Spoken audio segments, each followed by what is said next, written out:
요한계시록 21장은 새 하늘과 새 땅에 관한 이야기고, 오늘 22장 1절에서 5절은 그 새 하늘과 새 땅에 관한 결론에 대한 이야기입니다. 22장이 6절부터 진행됐으면 훨씬 더 좋을 뻔했지만 이렇게 편집이 됐죠. 여하튼 오늘 이야기는 21장의 결론 부분이라고 보시면 좋을 것 같습니다. 1절에 보시면 그 새 예루살렘의 생명수의 강이 흐른다라고 이야기하고요, 그 생명수의 강은 하나님과 어린 양의 보좌로부터 나오고 있다는 것을 우리에게 보여줍니다. 새 예루살렘은 성전이었죠. 구약 시대에는 예루살렘 안에 성전이 있고 성전 안에 지성소에 하나님이 임재하셨지만, 새 예루살렘이 곧 성전이고 그곳에 하나님이 임재하시는 모습을 보여줬죠. 새 예루살렘이 성전이고 그 성전의 실체는 하나님과 어린 양이었습니다. 이 모습이 성전에서 물이 흘러나오는 모습, 오늘 1절 2절 하나님과 어린 양으로부터 생명수의 강이 흘러나오는 이 모습은 구약성경 에스겔 47장과 가장 흡사하죠. 에스겔 47장 1절에 12절에 보면 성전으로부터 물이 흘러나오는데, 처음에는 청량해 보니까 발목, 그 다음에 무릎, 허리, 나중에 가슴까지 차서 더 이상 움직일 수 없을 만큼 물이 흘러내렸죠. 그게 중요한 게 아니라 그 물이 흘러가는 모든 곳마다 각종 나무들이 살아나오고, 잎사귀는 약의 재료가 되고, 달마다, 그렇게 되어 있거든요. 달마다 새 열매를 맺는다라고 이야기를 했죠. 오늘 본문하고 거의 비슷합니다. 하나님으로부터, 그러니까 성전으로부터 물이 흘러나와서 강 좌우에 생명나무가 있게 되고 12가지 열매를 맺게 되고, 여기 달마다라고 되어 있는 이게 에스겔 47장 그대로 가져온 거죠. 새 예루살렘에는 달 개념이 없죠. 완성된 새 예루살렘은 달 날인 게 없어요.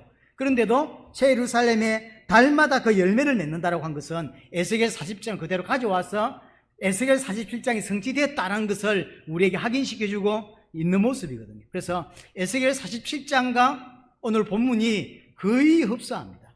거기도 보면 그 물이 흘러가는 곳마다 바다가 살고 고기가 살고, 그래서 어부가 생기고, 그리고 나무가 1년 내내 영원히 이렇게 푸르고 열매 맺고, 그 열매를 땄더니 약 재료가 되고, 이렇죠. 본문이 거의 비슷합니다. 이거하고 또 비슷한 게 어디냐면 스가랴 14장 8절에 보면 생수가 예루살렘에서 솟아나와서 절반은 동해로 절반은 서해로 가는데, 겨울에도 그렇고 여름에도 그렇다.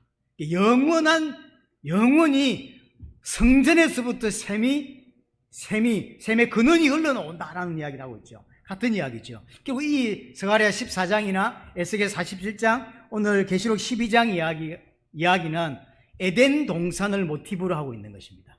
에덴 동산의 모습이에요. 에덴 동산에 강이 흐르는데 에덴에서 흘러나와서 에덴 전체를 적실 뿐만 아니라 이것이 갈라져서 네 강으로 흘러지는, 유브라데, 떼겔, 비손 이렇게 이름이 나와 있죠. 네 강이 흘려지죠. 오늘 본문 1절하고 같은 이야기예요. 생명수의 강이 하나님으로부터 흘러나오는, 그 생명수의 강이 근원이 누구냐면 하나님이에요. 하나님으로부터 사람을 살리는 생명수가 흘러나왔죠. 에덴에서도 보면 에덴에 샘의 근원이 있는데, 그 샘의 근원에서 강이 흘러나오고 거기서 네 강으로 나누어지는 모습들을 보여주고 있는 거죠. 그리고 에덴 동산에 보면 그 강 주변에 진주라든가 각종 보석들, 금, 호마노 같은 보석들이 쫙 깔려 있는데, 우리 21장 중반에 보면 그 새 예루살렘에서 12가지 보석으로 장식되어 있는 걸 봤죠. 지금 새 예루살렘은 에덴을 모티브로 하고 있는 거예요. 에덴에서 새 예루살렘으로 완성된 모습을 보여주는 것이죠. 에덴이 아니라 원래 에덴은 새 예루살렘을 생각하면서 만들었던 거고, 그 에덴 이후에 아담의 실패로 무너지는 듯 했지만 그 에덴이 새 예루살렘으로 완성되는 거죠. 그래서 새 예루살렘은 다른 말로 새 에덴이라고 표현하기도 하는 거죠. 그래서 구원의 완성을 설명하는 것이고요. 에덴 동산의 강의 모습을 보면 실제로는 이 세상에 없는 모습을 보여줘요. 우리가 그냥 성경을 그냥 읽었지만 에덴 동산의 모습을 생각하고 그게 샘의 근원이 있고 그로부터 내 강이 흘러나간다고요. 이런 모습은 세상에 있을 수 없는 모습입니다. 왜 그러냐면 보통은 이렇게 작은 물줄기들이 모여서 시내를 이루고 그 시내들이 모여서 강이 되는 거죠. 그런데 에덴 동산은 반대입니다. 샘의 근원이 있고 근원에서 내 강이 뻗어져 나와요. 반대예요.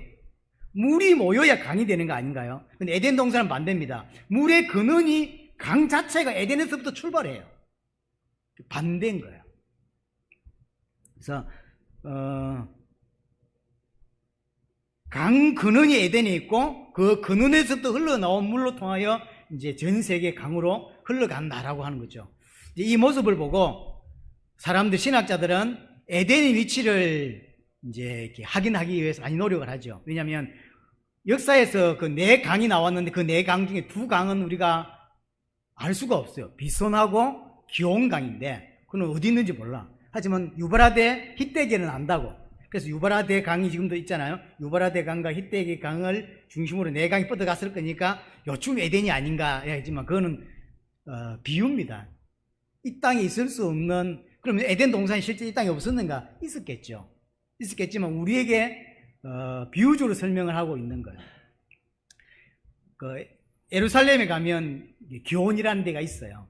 그건 히스기야 왕이 적군과 전쟁을 할 때 적군이 틀어막고 오랫동안 지키니까 성 안으로 물이 안 들어온다고. 그러니까 이제 죽죠. 그래서 히스기야 왕이 성 안에서 성밖 그 샘으로 그 실로암으로 굴을 뚫었어요. 제가 그 여행 갔을 때 신학교에서 마지막 그 여행 갈 때 이스라엘을 갔잖아요. 거기에 그걸 가봤어요. 기온샘을 가봤거든요. 사람이 제 몸 정도가 뛰어갈 수 있을 정도로 이렇게 불을 파놨어요. 그 수로죠. 그 수로 간수를 통해서 성 밖에서 기온샘, 거기서부터 안으로 들어온다고. 그 기온샘이 그러면 창세기 2장에 나오는 그 기온이냐? 그건 아닐 가능성이 크죠. 그러니까 이제 이는 하나님이 생명의 근원임을 설명하기 위해서 이렇게 표현하고 있는 것이지, 실제 에덴의 위치가 어디다 이렇게 특정하기는 어렵습니다. 그게 하나님의 관심이 또 아닙니다. 그래서 에덴 동산은 결국은 뒤돌아보면 에덴 동산은 뭐 하는 곳이냐면 그게 성전이에요. 새 예루살렘이 성전이잖아요. 성전의 실제가 하나님이란 말이에요. 그럼 성전은 뭐 하는 곳이냐면 하나님이 임재하셔서 자기 백성과 교제하고 만나고 그 하는 곳이 성전이란 말이에요. 그럼 에덴 동산을 생각하고요. 에덴이라고 하는, 정확히 말하면 에덴 동산이지만 작게 말하면 에덴이라고 하는 지역에 동산을 만든 게 에덴 동산이에요. 우리는 그걸 합쳐서 그냥 에덴 동산으로 부르는데, 에덴은 넓은 지역입니다. 그 중에 에덴 동산은 울타리를 쳐서, 성전은 뭐가 있죠? 울타리가 있어야 돼요. 그러니까 이제 영어로는 이게 가든이라고 되어 있어요.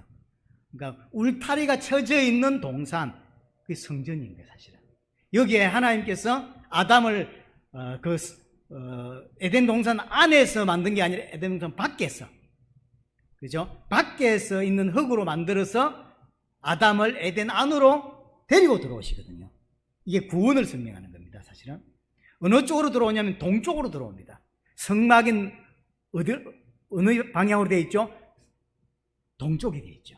이 전부 구원을 설명하는 것이죠. 그래서 에덴 동산에 데리고 들어와서 뭐 하냐면 안식하게 하죠. 그래서 하나님의 백성이 하나님이 임재하시는 성전에서 안식할 수 있는 거예요. 집에 쉰다고 쉬는 게 아닙니다. 하나님을 만나야 되고 하나님의 임재를 봐야 안식을 누리는 거지. 인간은 집에서 오늘 집에서 TV 보고 이렇게 소파에 누워서 TV 돌리면서 이런다고 안식하는 게 아니에요, 사실은. 그리고 하나님께서 아담을 에덴 동산에 넣어서 경작하며 지키게 했다 그랬거든요. 이 경작한단 말이 섬긴다, 예배한다는 뜻이에요. 지킨다는 말은 제사장이 하는 일을 샤마르라고 하거든요. 이 지킨다가 샤마르예요. 그러니까 그 아담이 뭐 하는 사람인지 알 수 있죠. 제사장이라는 이야기예요. 하나님께서 에덴 동산을 지키게 했다, 관리하게 했다고 했는데 그게 경작하며 지킨다고 했는데, 경작은 예배하는 거예요. 우리가 생각할 때 삽 들고 나가가지고 에덴 동산을 관리하는 그런 개념이 아닌 거예요. 예배하고 하나님을 예배하는 하는 사람이 제사장이 하는 임무를 보고 샤마를 하거든요. 근데 그게 지킨다는 말이 샤마르라고 되어 있거든요. 그러니까 에덴 동산은 성전이고 아담은 제사장이고 아담이 하는 일은 예배인 거죠. 우리 이야기인 거예요. 하나님 우리를 제사장으로 부르셨고 제사장으로 세우셔서 하나님을 섬기는 제사장으로 만들어가고 있는 것이고, 그럼 우리가 가게 될 새 예루살렘, 천국이란 땅은 뭐 하는 곳이냐면 에덴인 거예요. 하나님을 예배하고 하나님과 교제하고 하나님하고 만나고. 그래서 에덴 동산에 들어갈 때 어느 쪽으로 들어가죠? 동쪽으로 들어갑니다. 성막하고 똑같죠? 똑같아요. 이게 이스라엘의 구원 역사하고 구원을 설명하는 거 똑같아요. 하나님께서 이스라엘을 애굽에서 건져내셔서 가나안 땅으로 데리고 들어가신다. 가나안 땅은 어떤 땅입니까? 하나님의 땅이고 약속의 땅이라고. 말하자면 가나안은 새 예루살렘인 거예요. 새 가나안이라는 말 들어보셨죠? 그 가나안은 육신적으로 설명했지만 그 영적인 이야기죠. 그 가나안은 하나님의 땅이고 약속의 땅이라. 그 가나안을 데리고 들어가는데 밖에서 준비시켜가지고 가나안으로 데리고 들어가죠. 아담을 밖에서 만들어서 안으로 데리고 들어간 거 똑같은 이야기죠. 그러면 아담을 동쪽으로 데리고 들어갔다 그랬죠.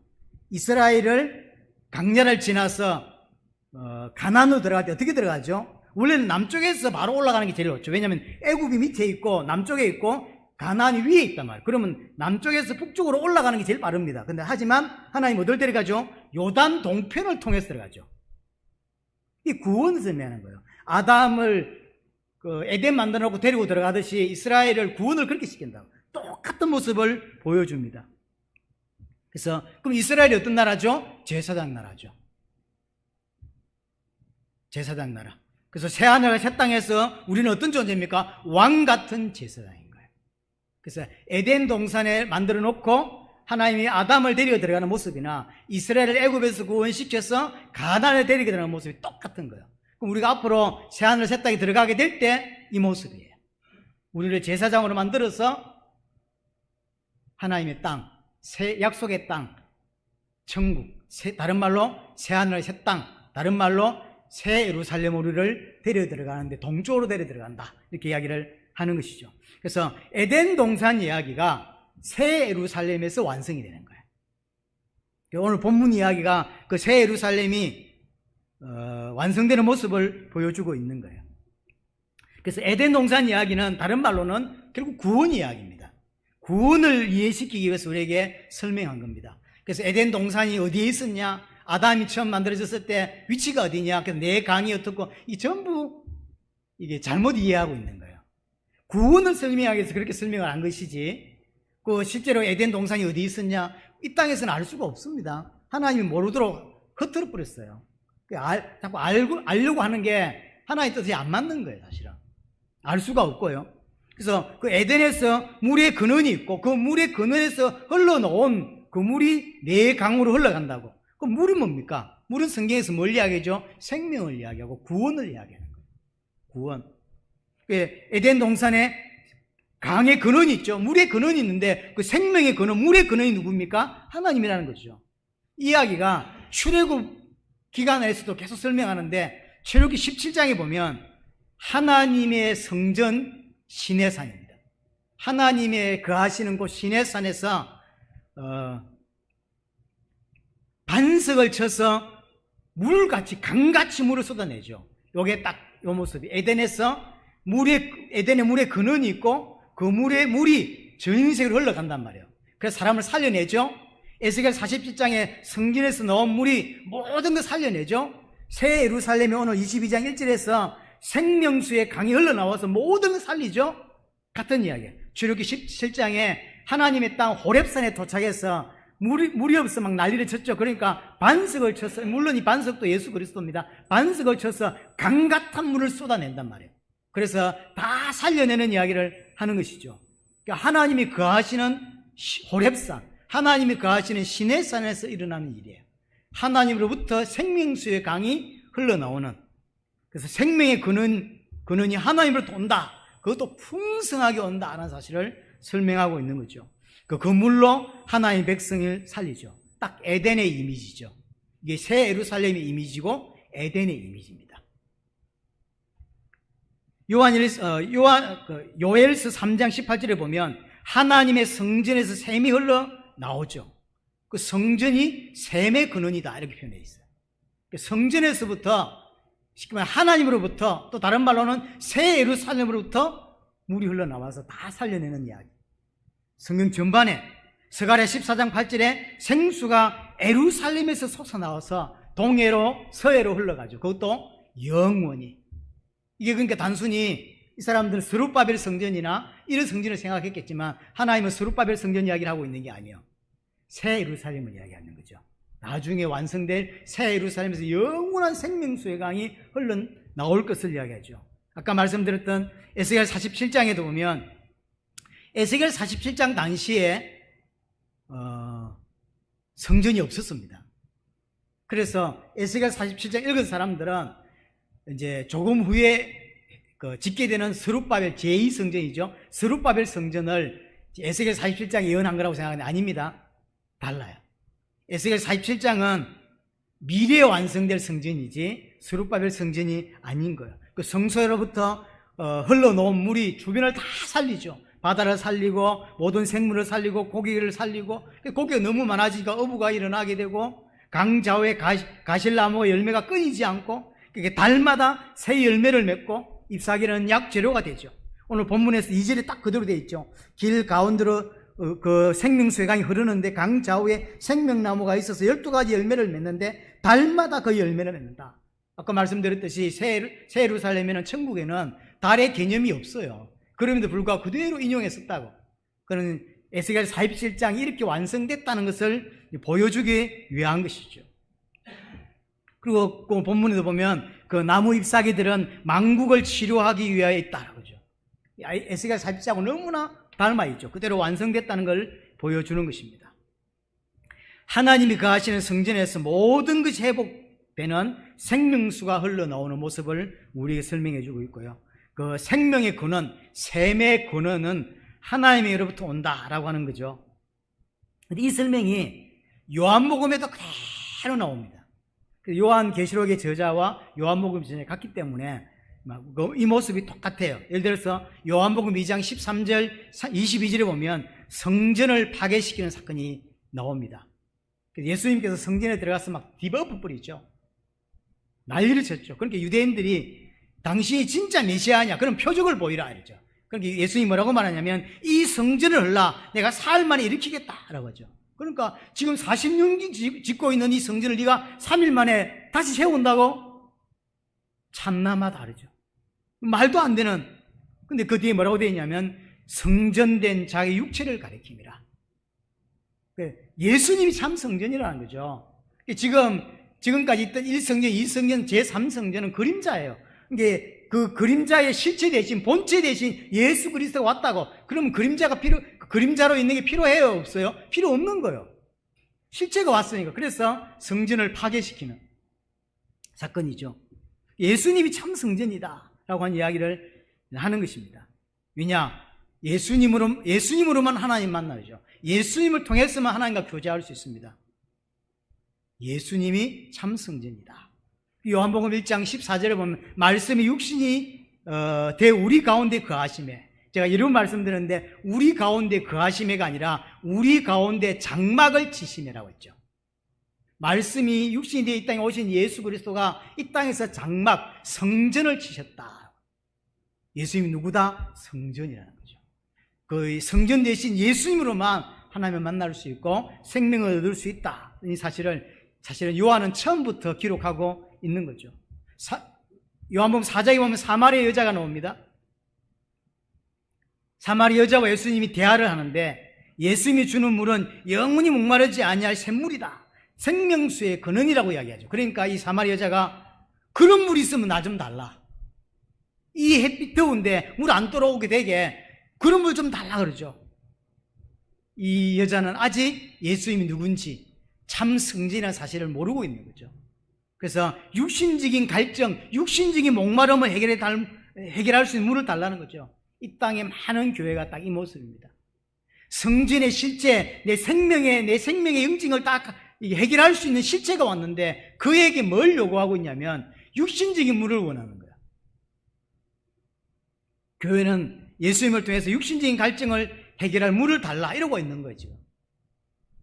하지만 성경은 예수님이 참 성전이고 예수님이 우리에게 생명수를 주실 수 있는 분이다라는 걸 설명하고 있는 거죠. 성전에서 흘러나온 생명수를 마시는 자는 영원히 목마르지 아니할 거다라고 이야기하죠. 근데 은혜로 이 사마리 여자가 예수님이 참 성전이라는 사실을 깨닫게 됩니다. 그리고는 예수님께 달라고 했던 그 물동이를 버려두고 뛰어가죠.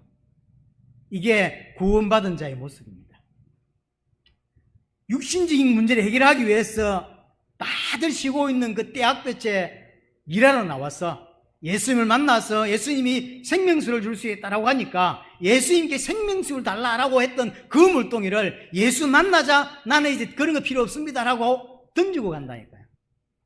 그걸 아셔야 돼요. 예수 모를 때, 구원받지 못했을 때 하나님께 뭐라고 기도하냐면 이것 달라 저것 달라고 이야기하는 거예요. 하지만 하나님 만나니까 다 끝났다는 걸 알게 돼요. 그러니까 이것 달라 저것 달라 그런 거 안 하는 거예요. 물동이를 다 버린다니까요. 나를 부인하게 돼 있어요. 여전히 나를 부인하지 못하고 예수님께 뭔가를 얻어내려고 하는 것은 사실은 구원을 이해하지 못한 것입니다. 구원받았는지는 잘 모르겠고요. 물동이를 가지고 내 육신적을 채우려고 하지 않고 예수님을 자신의 생명으로 삼는 거죠.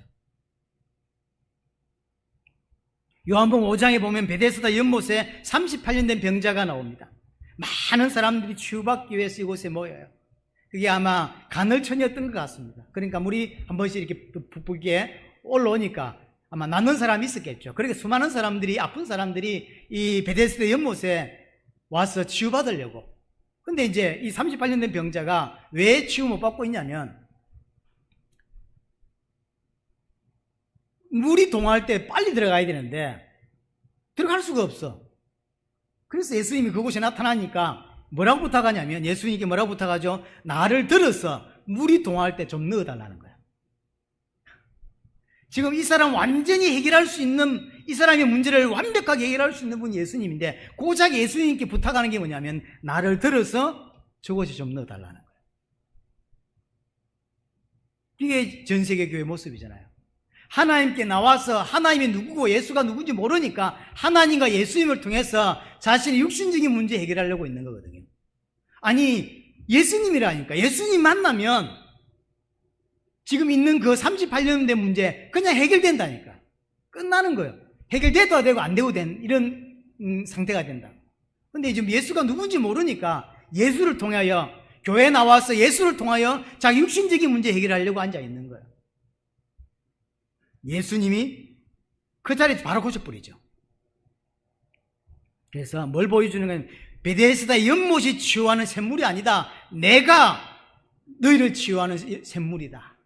그 이야기죠. 내가 성소다. 내게서 흘러나간 이 생명의 물이 너를 살릴 수 있다라는 사실을 베데스다 연못 사건을 통해서 보여주는 거죠. 요한복음 7장 37절 39절 보니까 누구든지 목마르거든 내게로 와서 마시라. 나를 믿는 자는 성경의 이름같이 그 배에서 생수의 강이 흘러날 것이다. 예수님이 생명수의 근원이라는 거예요. 누구든지 목마르거든 내게로 와라. 그러면 나를 믿는 자는 성경의 이름과 같이 그 배에서 생수의 강이 흘러나게 될 거다. 예수님이 생명의 근원이라는 거예요. 예수님이 주시는 생명의 실체가 그럼 누구죠? 성령인 거예요. 그 생명수는 성령을 의미하는 거죠. 오늘 22장에 나온 이게 하나님과 어린 양으로부터 나오는 생명수의 실체도 결국 성령입니다.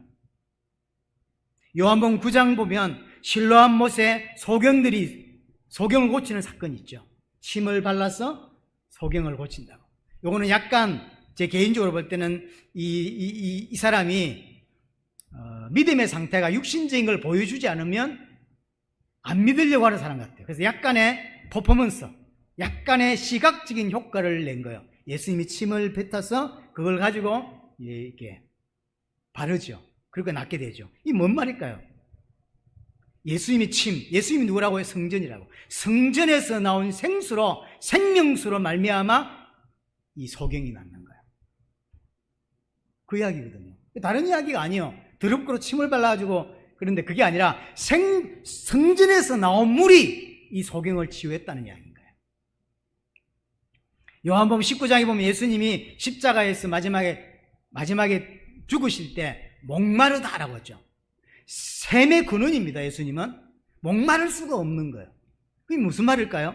십자가에서 모든 피와 물을 다 쏟으신 거예요. 왜 쏟았습니까?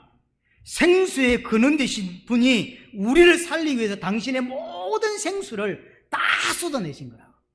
그래서 나를 구원하셨다는 거예요. 그래서 어떻게 우리를 구원했는지를 보여주신 거죠. 예수님의 죽음은 우리에게 생수를 주시기 위해서 자신의 생수를 다 쏟아낸 그 사건인 거예요. 그리고 그것으로 우리는 구원받을 수 있는 것입니다. 오늘 1절, 2절 이야기가 성경 전반에 중간중간에 계속 등장하고 특히 요한복음에는 굉장히 많이 간접적으로 등장하는 이야기인 것이죠. 그래서 에덴 동산의 궁극적인 완성, 그 그림이 오늘 21장, 22장으로 나타나는 것입니다. 에덴 동산의 네 강의 근원이신 하나님과 어린 양으로부터 물이 흘러나왔다고 이야기를 하죠. 그래서 인간은 이 생수가, 이 물이 있어야 합니다. 이 물로 삽니다. 인간은 예수 그리스도가 필요합니다. 그 물의 생명수는 성령입니다. 그렇죠? 그래서 예수님께서 십자가 부활을 통하여 우리에게 모든 문제를 끝내시고 우리에게 누굴 보내시냐면 성령을 보내신 거죠. 성령으로 말미암아 만국이 치료되는 살아나는 일이 벌어졌죠. 오늘 2절에 그 이야기를 합니다. 생명수로 말미암아 만국을 치료하기 위하여 있더라라고 하죠. 다 살려내는 일이 벌어지는 것이고 3절에 보니 그래서 뭐가 없다? 저주가 없다. 그 새 예루살렘에는 저주가 없는 것입니다. 그러면서 이야기합니다. 하나님과 어린 양의 보좌가 그 가운데에 있으리니 그의 종들이 그를 섬기며 새 예루살렘에 어떤 일이 벌어지냐? 모든 게 다 살아납니다. 그게 2절. 저주가 없습니다. 3절. 3절 계속해서 뭐라고 하냐면 새 예루살렘 입성한 하나님의 백성은 종들이다. 뭐 한다? 하나님을 섬기는 거예요. 예배하죠. 아담이 에덴 밖에서 만들어져서 에덴 안으로 들어가서 제사장이 되어서 하나님을 섬겼죠. 우리가 밖에서 준비되어서 새 예루살렘으로 들어가는 제사장, 아담과 같은 존재가 되는 것이고 들어가서 뭐합니까? 영원히 하나님을 찬양하고 영원히 하나님을 섬기고 예배하는 제사장이 되는 것입니다. 종들이라고 표현했어요. 종입니다. 하나님이 아담에게 하나님 대우해 주셨듯이 새하늘 새 땅에서 또 하나님 대우해 주실 겁니다. 하지만 그때는 아담처럼 지가 하나님 것처럼 하지 않는 거예요. 하나님처럼 할 수가 없죠. 완전히 깨달았으니까. 그래서 하나님은 우리를 하나님 대우해 주지만 우리는 절대로 하나님 자리에 올라서지 않고 오직 하나님만 찬양하고 오직 하나님만 높이는 자가 되는 거예요. 그 사람만 천국 가는 거예요. 그 땅 가서 갈등하는 사람은 처음부터 못 들어가는 거예요. 그렇죠? 그래서 그곳에서 종이 되어서 영원히 하나님 섬기는 제사장으로 사는 것이죠. 그래서 어떻게 되냐? 4절에 그의 얼굴을 볼 터이요. 그의 얼굴을 본단 말은 이 땅에서는 있을 수 없는 일이죠. 이 땅에서는. 그래서 모세에게도 얼마 전에 봤잖아요. 등을 탁 보여줬잖아요. 쑥 지나갔죠. 등을 봤다 했는데 이 땅에서는 하나님 본다는 자체가 말이 안 되는 거예요. 근데 그 땅에서는 하나님 본다라고 했는데 이게 어떤 개념인지 우리는 알 수 없어요. 하지만 어떤 의미인지는 압니다. 뭐죠? 하나님의 임재를 느끼는 거예요. 계속 하나님을 누리게 되는 거죠. 하나님의 임재를 누리고 그리고 4절에 계속해서 뭐라고 되어 있냐면 그의 이름도 그들의 이마에 있다. 우리 이마에 제사장들의 이마에 이름이 다 새겨져 있는 거예요. 이 표현은 많이 나왔습니다.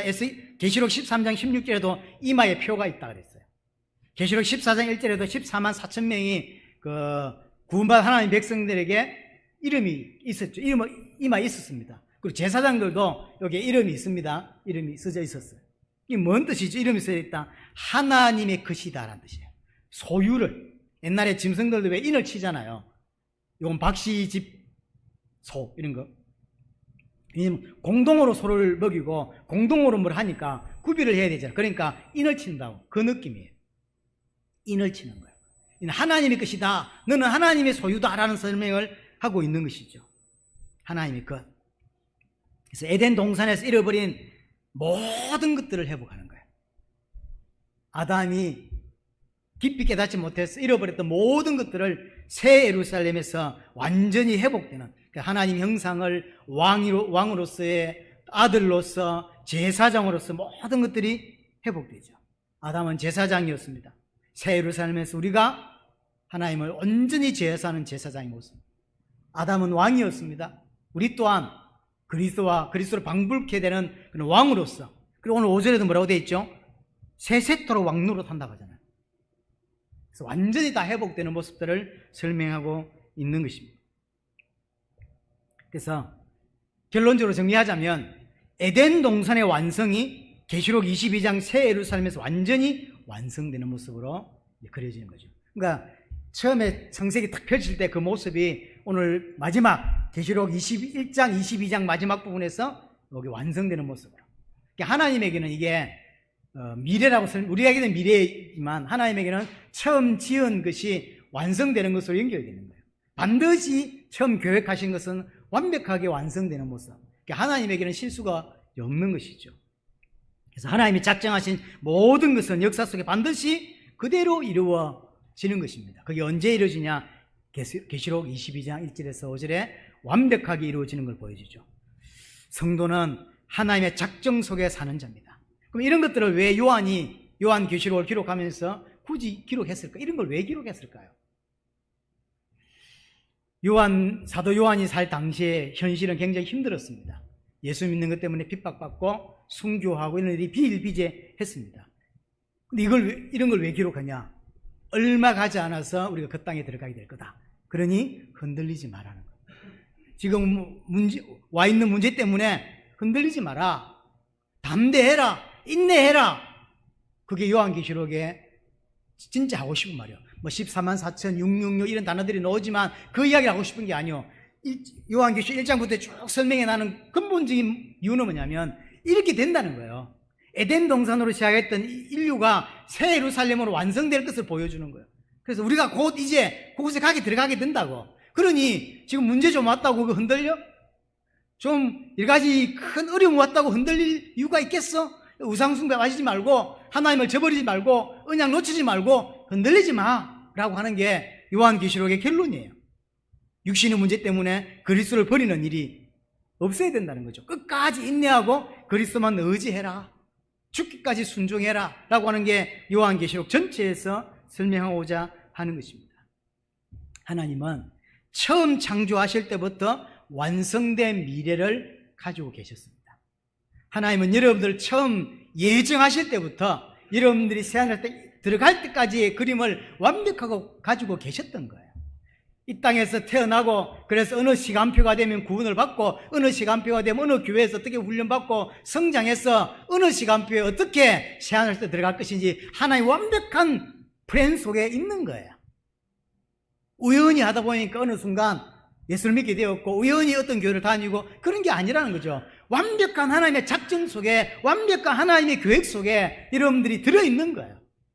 그렇죠? 그래서 이 교회 다니는 것도 우연일 수 없는 것이고 저와 여러분들이 함께 만나 공동체를 이루는 것도 우연일 수 없는 거예요. 하나님에게는. 그렇죠? 그래서 우리에게 영원한 생명이 이미 보장되어 있습니다. 모든 것은 하나님의 주권 속에 있는 거예요. 잘 될 수도 있고 안 될 수도 있습니다. 문제가 생길 수도 있고 안 생길 수도 있습니다. 그게 중요한 게 아니라는 거죠. 우리 앞에 우리를 흔들 만한 사건들이 계속 있을 수 있습니다. 흔들리지 마라. 우리에게 하나님께서 보장해 놓은 게 뭐냐? 새 하늘과 새 땅이라는 거죠. 그래서 보이는 것 때문에 뭐라 그러죠? 일희일비? 보이는 것 때문에 너무 할렐루야 기뻐했다가 너무 또 막 죽을 상했다가 그러지 말라는 거죠. 근데 우리는 늘 그렇거든요. 응답이다! 할렐루야!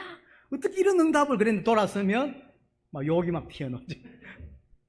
그게 우리 모습이죠. 참 연약하다. 이게 좀 오전하고 또 통하는데 아론 비슷하죠. 하나님께서 슬퍼하면 죽인다고 했더니요. 슬퍼 안 한 척 하지만 너무 슬픈 거예요. 그러니까 하나님의 말씀은 맞지만 그걸 100% 인정하고 100% 따르기가 아직 어려운 거예요. 그래서 앞에 한목재 소재 드릴 때는 잘 먹던 걸 속죄 드릴 때는 이제 바쳤는지 여기에 걸렸는지 못 먹고 다 불태워버리고 하는 말씀들을 하지 않으면서 제가 볼 때는 변명이거든요. 그게 신앙 고백이라기보다는 변명이에요. 우리에게 보이는 거 보이지 않는 거 좋은 일 안 좋은 일 있을 수 있습니다. 하지만 하나님께서 처음부터 창세전에 우리를 예정하셨어요. 창세 전에 우리를 준비하셨고, 그래서 정확한 시간표에 우리를 만나게 하시고 정확한 시간표에 지금 성장해 가고 있는 것이고, 우리의 마지막 어디냐면 새하늘하셨다는 거야. 그게 맞다면 중간에 일어난 일들은 일어나도 되고 안 일어나도 되는 것들입니다. 그것이 생명 걸 게 하나도 없습니다. 그래서 오직 하나님을 의지하고 하나님만 인정하고 그 하나님만 따라가는 은혜가 있게 되기를 바랍니다.